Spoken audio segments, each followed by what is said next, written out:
आपण सगळे बघतोय की दिवसेंदिवस तापमानाची दाहकता ही वाढतेच आहे. त्याच्यामुळं जर का येणाऱ्या 15 जूनपासून ही दाहकता अशीच राहिली आणि असंच जर का तापमान राहिलं तर निश्चितपणे विद्यार्थ्यांच्या सुरक्षिततेच्या दृष्टिकोनातून जी आपली 15 जूनची तारीख आहे ते पुढे ढकलण्याचा विचार करण्यात येईल. अ, तर त्या प्रकारची एक याचिका देखील दाखल झाली. शिक्षकांचं नेहमी म्हणणं राहिलं की विदर्भात 25 जून नंतर शाळा सुरू होते. यावेळेस तो निर्णय लवकरात लवकर घेण्यात यावा. नाही, शेवटी विभागानं देखील हा निर्णय योग्य वेळेमध्ये विद्यार्थ्यांचा सिलेबस अभ्यासक्रम हा पूर्ण झाला पाहिजे ह्या अनुषंगानं घेतलेला तो निर्णय होता. परंतु जर का तापमानाची परिस्थिती राहिली तर निश्चितपणे विद्यार्थ्यांच्या हिताच्या दृष्टिकोनातून तारीख वाढविण्यामध्ये येईल. हो, तो निर्णय झाला की विचाराधीन आहे?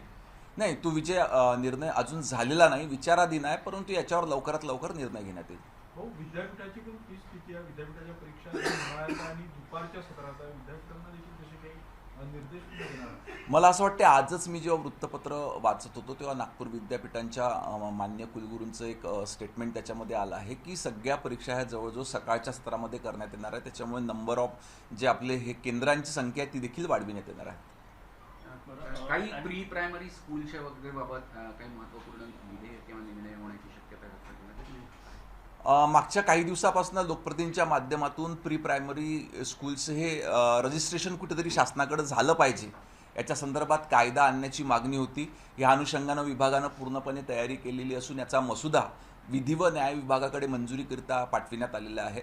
विधी व न्याय विभागाचे अभिप्राय घेऊन येणाऱ्या अधिवेशनामध्ये हा pre primary school registration act आणण्याचा सरकारचा प्रयत्न राहील. पेट्रोल आणि डिझेलच्या दरात पुन्हा एकदा वाढ झालेली आहे. 10 दिवसातली तिसरी वाढ आहे. कसं बघतो? आज आपण बघतोय की जागतिक परिस्थितीच्या अनुषंगानं ह्या संदर्भातले निर्णय घेण्यात येत आहे. माननीय पंतप्रधान महोदयांनी देखील इंधन बचतीचा संदेश संपूर्ण देशातल्या लोकांना त्या ठिकाणी दिलेला आहे.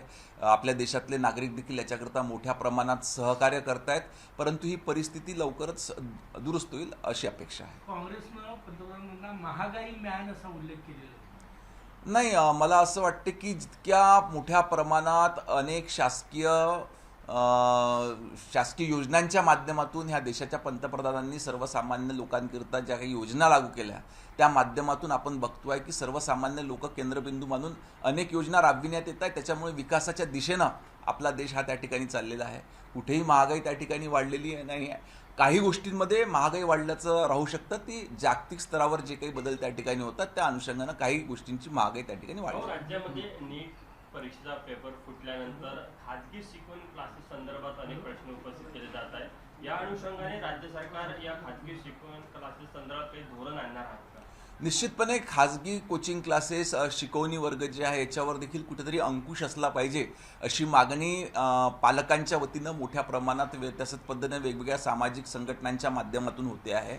इतर राज्यामध्ये ज्या काही सध्या प्रचलित नियमावली आहे त्या अनुषंगानं अभ्यास करून आपल्या राज्यामध्ये देखील खाजगी कोचिंग क्लासेसला काही नियमावली तयार करता येईल का याच्या संदर्भात शासन विचार करते आहे. हो, TCS धर्मांतर प्रकरणामध्ये पहिला दोषारोपपत्र दाखल करण्यात आले, ज्यामध्ये MIMचे नगरसेवक मतीन पटेल यांच्या विरोधात देखील आरोपपत्र दाखल करण्यात आले आहे. ह्या संदर्भात जे जे दोषी आहेत त्यांच्यावरती कारवाई त्या स्थानिक पोलीस विभागानं प्रशासनानं केलेली आहे.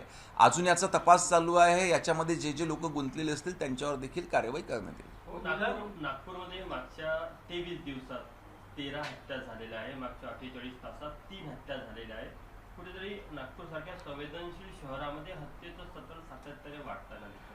नाही, आपण बघतो आहे की सर्व पद्धतीच्या उपाययोजना पोलीस प्रशासनाच्या वतीनं त्या ठिकाणी करण्यात येते, परंतु तरी देखील काही ठिकाणी अशा प्रकार घडल्याचे आढळते. पोलिसाचा या ठिकाणी सखोल तपास त्या ठिकाणी चालू आहे आणि त्यांच्यावर कार्यवाही देखील करण्यात आलेली आहे.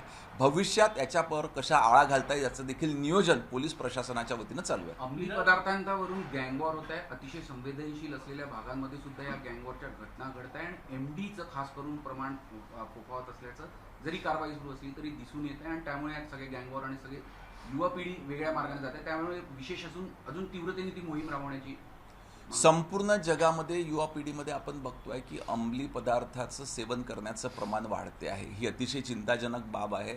याच्याचकरता आपल्या राज्यामध्ये देखील अँटी नार्कोटिक टास्क फोर्स याचं गठन करण्यात आलेलं आहे. ही टास्क फोर्स अधिक मजबूत करून अधिक जास्तीत जास्त कारवाया अशा पद्धतीचा व्यवसाय करणाऱ्या लोकांवरती करून याच्यावर अंकुश घालण्याचा प्रयत्न प्रशासनाच्या वतीनं होतो. नवी मुंबईमधील पोलीस दलातील पोलीस आयुक्त आणि सहआयुक्त आणि उपायुक्ताची बदली न झाल्यामुळे याचे विविध चर्चा आहेत. आहे, ज्यामध्ये जे आहे ते 40 महिन्यापासून अमित काळे आणि जवळपास 3.5 वर्षापासून आयुक्त मिलिंद भांबरे जे आहे यांचा समावेश आहे. त्यामुळे वेगवेगळ्या चर्चा आहे. आपण बघतो की काही काही ठिकाणी काही प्रशासनातले अधिकारी अतिशय चांगलं काम करत असतात, त्याच्यामुळे स्थानिक मागणी देखील असते की असं चांगलं काम करणाऱ्या अधिकाऱ्यांना आमच्या इथे अजून देण्यात यावं. त्या अनुषंगानं कदाचित त्यांना पुन्हा एक्सटेन्शन त्या ठिकाणी दिलेलं असावं, परंतु स्थानिक परिस्थिती लक्षात घेता उचित निर्णय ह्या राज्याचे मुख्यमंत्री सन्माननीय देवेंद्र फडणवीस साहेब घेतील. विधान परिषदेच्या 7 जागा शिंदे सेनेने मागितल्याची माहिती आहे, तर काय जागा वाटपाचा फॉर्म्युला ह्या तीनही पक्षाचे वरिष्ठ नेते एकत्र बसून त्या ठिकाणी घेतील. विदर्भात 5 आहे, त्यापैकी शिंदेला यवतमाळची जागा हवी आहे. नाही, ह्याच बाबीनं मी ह्याच अनुषंगानं आपल्याला सांगितलं की तीनही पक्षाचे नेते एकत्रित बसतील आणि कुठली जागा ही कुठल्या पक्षाला महायुतीमध्ये द्यायची हे तीनही पक्षाचे वरिष्ठ नेते एकत्र बसून निर्णय पण घेतील. उष्णतेबाबत महत्त्वपूर्ण काही पावलं उचलण्याचं दुर्दैव आहे, पण गेल्या काही दिवसांपासून सातत्याने काही वृत्त येत आहे की उष्माघातामुळे अनेक मृत्यू होतात. आज सुद्धा काही नोंदी झाल्याची काही वृत्त येतात. त्यासमोर 180 मृत्यू मेडिकल आणि मेयोमध्ये 7 दिवसात झाल्याच्या नोंदी आहे. नेमकं काय वास्तव आहे? शवविच्छेदन अहवालानंतर स्पष्ट होईल की नेमकं काय चित्र आहे? आपण दिलेली माहिती बऱ्याच प्रमाणात त्या ठिकाणी खरी आहे. यावेळेस जे उष्णतेचं प्रमाण आहे फार मोठ्या प्रमाणात वाढलेलं आणि विशेष करून विदर्भामध्ये उष्णतेची लाट ही मोठ्या प्रमाणात आलेली आहे. याच्याकरता जनजागृतीचं काम प्रशासनाच्या वतीनं सरकारच्या वतीनं सुरू आहे. नागरिकांनी देखील आपली काळजी त्या ठिकाणी घेतली पाहिजे, परंतु अनेक वेळेस अनेक नागरिकांना नाईलाज असतो, घराच्या बाहेर पडावं लागतं आणि अशा पद्धतीच्या घटना घडलेल्या आहेत. याच्यावर नियंत्रण आणण्याचा प्रयत्न प्रशासनाच्या वतीनं आणि वेगवेगळ्या सामाजिक संस्थांच्या माध्यमातून देखील चालू आहे. हो, पेट्रोल डिझेल टंचाई संदर्भात पंतप्रधानांनी आवाहन केले काटकसरीचं. स्वतः मुख्यमंत्री जे आहेत ते आज रेल्वेने जे आहे ते कार्यक्रमाला गेलेले आहे. अनेकदा मोटरसायकलने सुद्धा त्यांनी प्रवास केला. मात्र आज एकनाथ शिंदे साहेब जे मुख्यमंत्री आहेत त्यांनी ठाणे ते पालघर दौऱ्यासाठी हेलिकॉप्टरचा प्रवास केला. नाही, माननीय एकनाथ शिंदे साहेबांनी देखील त्या दिवशी आपण बघितलं की त्यांनी देखील जास्त प्रवास करणं टाळलेलं आहे आणि इंधनाची बचत कशी होईल याचं देखील नियोजन स्वतः माननीय एकनाथ शिंदे साहेब त्या ठिकाणी करत आहेत. अशोक खरात विरुद्ध आता ईडीची कारवाई सुरू आहे. 13.50 कोटी रुपये त्याच्या खात्यात जमा असल्याचा खुलासा. अनेक मोठे खुलासे होतात सातत्याने. आपण बघितलं की अशोक खरात प्रकरणामध्ये अनेक नवीन नवीन गोष्टी त्या ठिकाणी समोर येत आहे. याच्याचकरिता राज्याच्या मुख्यमंत्र्यांनी याच्याकरिता SITचं गठन केलेलं आहे. मुद्दा संवेदनशील असल्यामुळे एका महिला पोलीस अधिकाऱ्याची नियुक्ती देखील त्या SITच्या प्रमुखपदी केलेली आहे. ह्या संपूर्ण प्रकरणाचा सखोल तपास त्या ठिकाणी SITच्या माध्यमातून चालू आहे. याच अनुषंगानं जे जे विषय पुढे येतील तर त्या संदर्भात उचित कार्यवाही करण्यात येईल. पेट्रोल डिझेलचा एक विषय सातत्याने येतोय. हिंगोली तर चक्क मारापिटी झाली आहे 2 गटांमध्ये. पेट्रोलच्या याच्यावरून राडा झालेला आहे. वाशिममध्ये सुद्धा असं एक सर्क्युलर निघत आहे की गाड्या पाहूनच मग पेट्रोल देण्यात येत आहे. ही गंभीर परिस्थिती निर्माण होत चालली आहे दिवसेंदिवस. सर्वसामान्यांचे निगडीत विषय आहे सगळा. नाही, अनेक वेळेस काही विकृत लोकांच्या माध्यमातून संभ्रम निर्माण करण्याचा प्रयत्न त्या ठिकाणी करण्याचा प्रयत्न होत असतो आणि त्यामुळे अशा पद्धतीच्या घटना होत असतात, परंतु अजूनपर्यंत परिस्थिती पूर्णपणे देशाच्या राज्याच्या ह्या नियंत्रणामध्ये आहे. मला असं वाटते सर्व नागरिक सामंजस्याने ह्या ठिकाणी काम करतील. काल ब्रह्मपुरीमध्ये वाघाच्या 4 महिलांचा मृत्यू झाला आहे. कुठेतरी उष्णतेच्या लाटेमुळे वाघांना त्याचा फटका बसत असा एक संशय व्यक्त केला जातो. याचा अभ्यास व्हायची गरज वाटते का तुम्हाला? तेंदूपत्त्याचा हा संपूर्ण पिरियड आणि ह्या 15 दिवसात गेल्या वर्षी सुद्धा अनेक मृत्यू झाले होते. हे फार गंभीर आहे, कारण की जसं आपला वर्धा जिल्हा असो, चंद्रपूर जिल्हा असो, या संपूर्ण पट्ट्यामध्ये मानव वन्यजीव संघर्ष या कालावधीत तीव्र होतात आणि त्याच्याकरता काळजी घेण्याची फार गरज असते आणि ह्या महिला थेट आदिवासी उपजीविका असल्यामुळे जात असतात. आपण सर्वजण जाणतो की विदर्भाच्या भागामध्ये अनेक अभयारण्य आणि या ठिकाणी वाघांची संख्या देखील मोठ्या प्रमाणात आहेत. साहजिकच उन्हाळा फार मोठ्या प्रमाणात तापल्यामुळे त्यांना देखील पाण्याची कमतरता कुठेतरी जाणवत असेल, परंतु वनविभागाच्या वतीनं देखील याची पूर्णपणे काळजी घेण्यात येत आहे. जसं मी जिल्हा नियोजन समितीच्या माध्यमातून अनेक वनविभागाच्या अनेक भागामध्ये त्या ठिकाणी पाणतळे निर्माण करण्याच्या सूचना त्या ठिकाणी दिलेल्या आहेत. ठाण्यातील चितळसर उष्णतेच्या लाटेमुळे वाघांना मोठा त्रास होतो, कारण की वाघ देखील मोठ्या प्रमाणात पाण्यामध्ये राहणं पसंत करतात या काळामध्ये. काही ठिकाणी उपलब्ध असतात, काही ठिकाणी तसे स्रोत उपलब्ध नसतात. यामुळे या अनुषंगाने काही उपाययोजना केल्या जाईल किंवा याचा काही अभ्यास केला जाईल का? ह्या अनुषंगानं वनविभागाच्या वतीनं अभयारण्यांमध्ये वनांमध्ये वेगवेगळ्या ठिकाणी पाणथेणे निर्माण करण्याचा प्रयत्न चालू आहे. तो उपक्रम हाती घेण्यात आलेला आहे आणि जास्तीत जास्त ठिकाणी हे पाणवठे कशी निर्माण करण्यात येईल असा प्रशासन तातडीनं प्रयत्न करतो आहे. हो, ठाण्यातील चितळसर मानपाडा परिसरामध्ये 100 एकर जी आरक्षित जमीन होती त्या संदर्भात सुप्रीम कोर्टामध्ये जे आहे ते महानगरपालिका गेली होती. मात्र त्यामुळे ते जवळपास 2800 कोटीचा जो काही TDR होता ते देण्यास जे आहे ते न्यायालयाने स्थगिती दिलेली आहे. हा विषय नगर विभागाशी संबंधित असून माझ्याकडे नाही आहे, परंतु निश्चितपणे याची माहिती घेऊन आपल्याला माहिती देण्यात येईल. हो, पेट्रोल डिझेल संदर्भात ते काळाबाजारी जर होत असेल तर त्यावर कशा पद्धतीने प्रशासनाचं लक्ष आहे आणि काय आव्हान आहे? मी आपल्याला आधीच सांगितल्याप्रमाणे ह्या सर्व गोष्टींवरती प्रशासनाचं बारीक नजर असून अशा पद्धतीचं कोणी कृत्य करत असेल त्यांच्यावर कठोर कार्यवाही त्या ठिकाणी करण्यात येते.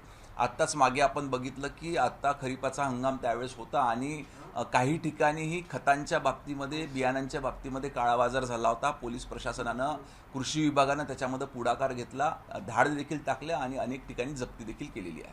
पंकज भाऊ, तुम्ही विदर्भातून मुख्यमंत्री विदर्भातून शाळांच्या बाबतीत प्रामुख्याने सकारात्मक निर्णय घ्याल का? कारण उष्णतेचा काय परिणाम आहे तुम्ही देखील जाणता, दिलासा देणार का? निश्चितच राज्याचे मुख्यमंत्री किंवा राज्य सरकार हे विद्यार्थ्यांच्याकरता संवेदनशील आहेत. अशा पद्धती जर का उन्हाची दाहकता कायम राहिली तर शाळा सुरू करण्याचा कालावधी आपण त्या ठिकाणी वाढवू.